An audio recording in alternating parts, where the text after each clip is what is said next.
Hai, selamat berjumpa kembali di kisah sentuhan yang tak menyakiti. Episode 6, Dua Dunia yang Tak Setara. Jangan lupa subscribe agar tidak ketinggalan di tiap episodenya. Selamat menikmati.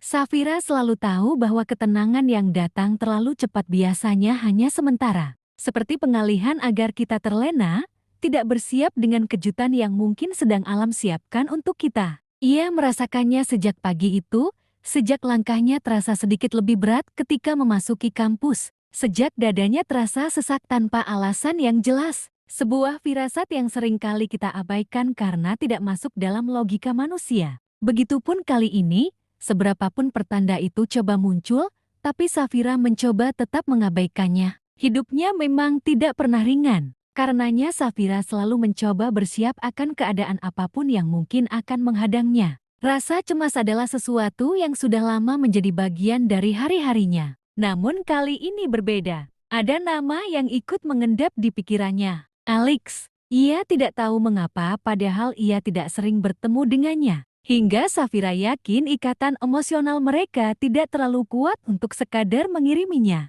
Suatu pertanda bahwa hal-hal buruk mungkin saja sedang menimpa pria itu. Mereka sepakat menjaga jarak, bertemu seperlunya, dan tidak menciptakan rutinitas yang bisa berubah menjadi kebiasaan berbahaya. Safira sudah berusaha mencegah sesuatu yang mungkin bisa membuat hatinya terluka. Namun Safira tidak bisa membohongi dirinya sendiri. Kehadiran Alex telah menyusup ke celah-celah hidupnya yang sunyi, padat dengan segala aktivitas untuk mempertahankan hidup, bukan sebagai cinta, belum. Lebih sebagai sesuatu yang harus ia waspadai. Safira sedang menyusun laporan praktikum di perpustakaan ketika ponselnya bergetar. Sebuah pesan singkat dari Alex. Hari ini aku harus ke rumah. Kondisiku mungkin agak sulit. Aku hanya ingin memberitahu. Safira membaca pesan itu 2 kali. Ia tidak bertanya kenapa. Ia tahu rumah yang dimaksud Alex bukanlah sekadar bangunan tempat pulang,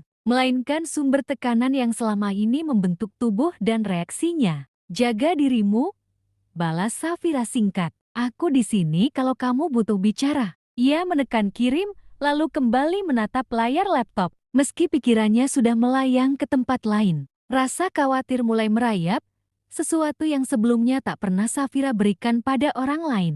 Alex duduk di ruang keluarga rumah besar itu dengan punggung tegak dan rahang mengeras. Rumah Atmaja selalu terasa seperti museum baginya, megah, dingin, penuh benda bernilai tinggi yang tidak pernah benar-benar terasa hidup. Di hadapannya, ayahnya duduk dengan ekspresi datar. Ibunya di sisi lain mencoba terlihat tenang. Beberapa anggota keluarga lain hadir, lengkap dengan pandangan menilai yang tidak disembunyikan. Kami mendengar kamu sering terlihat di sekitar kampus akhir-akhir ini, kata ayahnya memulai tanpa basa-basi. Alex mengangguk. Aku sedang mengatur beberapa hal pribadi, jawabnya. Pribadi?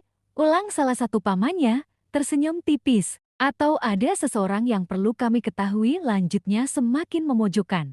Keheningan menegang, meski sebenarnya Alex tahu bahwa cepat atau lambat hal ini pasti akan ketahuan oleh mereka yang memang tak pernah membiarkannya hidup merdeka. Alex bisa merasakan tubuhnya mulai bereaksi. Ketegangan merayap dari perut ke dada, napasnya memendek. Ia menahan diri, mengingat latihan pernapasan, mengingat bahwa ia tidak sendirian menghadapi ini. Ada seorang perempuan, katanya, akhirnya mengaku. Ibunya mengangkat wajah. Matanya menyiratkan kekhawatiran yang bercampur penasaran. Siapa?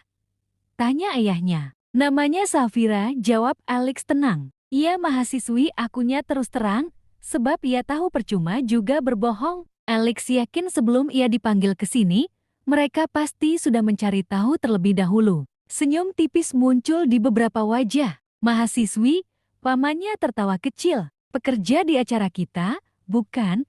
Suaranya berubah menjadi sinis dan merendahkan. Alex menatapnya tajam. Terlihat jelas rasa tidak sukanya. Ia bekerja, bukan karena ingin berada di dunia kita, belahnya. Semua orang ingin berada di dunia ini, sahut pamannya anteng. Alex merasakan dorongan mual yang familiar, tapi kali ini ia bertahan. Ia menekan jemarinya ke lutut, menahan tubuhnya agar tidak menyerah. Kami hanya ingin tahu satu hal, kata ayahnya mencoba menengahi. Nadanya rendah tapi tegas. Apakah dia memahami posisimu? Alex menarik napas panjang. Ia tidak tertarik pada posisiku. Kata-kata itu terdengar hampir seperti pembelaan, dan Alex membencinya. Ayahnya bersandar ke kursi. Itu yang selalu mereka katakan. Alex berdiri. Aku datang bukan untuk meminta izin, katanya.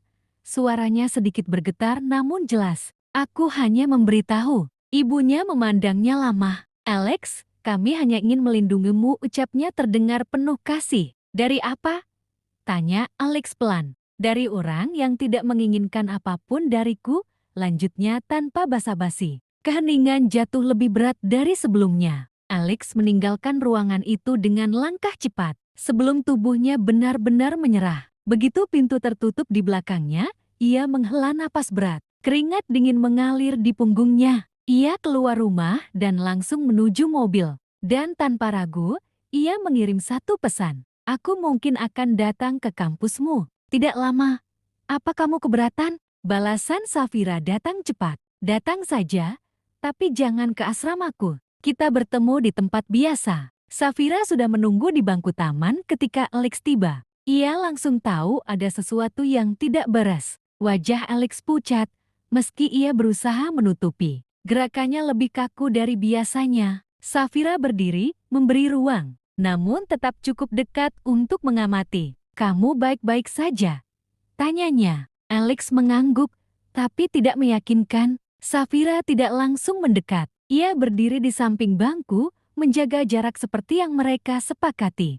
Alex duduk perlahan, menunduk, lalu menghembuskan napas panjang. Mereka tahu tentangmu, katanya tanpa pengantar. Safira merasakan dadanya mengencang. Aku sudah menduga, jawabnya pelan. Mereka tidak menyebut namamu dengan baik. Safira tersenyum kecil, senyum yang lebih mirip kebiasaan daripada emosi. Tidak masalah, katanya. Aku tidak hidup untuk mendapat penilaian mereka, lanjutnya datar. Alex mengangkat wajahnya. Bagiku itu masalah. Safira menatapnya lama. Alex, katanya pelan, tapi tegas. Dunia kita memang tidak setara, dan itu bukan salah siapapun, tapi aku perlu kamu mengerti satu hal. Alex mengangguk, menunggu. Aku tidak akan bertahan di hidup seseorang yang harus terus-menerus membelaku, lanjut Safira. Aku juga tidak akan masuk ke dunia yang membuatku harus mengecil. Kata-kata itu tidak keras, tapi jelas. Alex merasakan sesuatu runtuh di dadanya,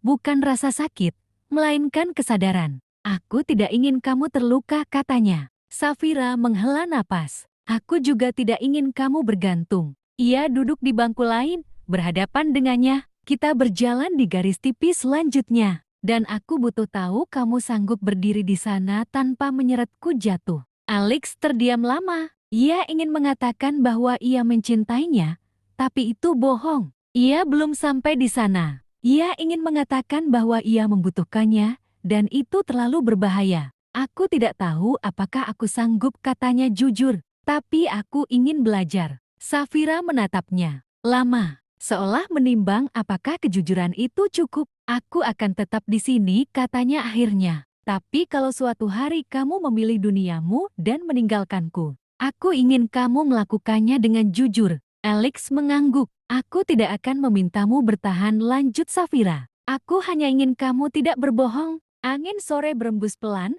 menggerakkan dedaunan di sekitar mereka. Dunia tetap berjalan seperti biasa, tanpa peduli pada percakapan yang sedang menentukan arah hidup dua orang yang duduk berhadapan itu. Alex berdiri lebih dulu. Terima kasih, katanya. Safira mengangguk. Jaga dirimu. Alex melangkah pergi dengan perasaan yang tidak bisa ia beri nama. Sementara Safira duduk sendiri di bangku taman itu, menatap langit yang mulai berubah warna. Ia tahu satu hal dengan pasti. Pria itu sedang berdiri di persimpangan yang tidak mudah. Dan apapun pilihannya nanti, Safira tidak akan mengorbankan dirinya untuk ikut terseret. Karena jika nanti cinta datang, ia harus bertemu di tempat yang setara.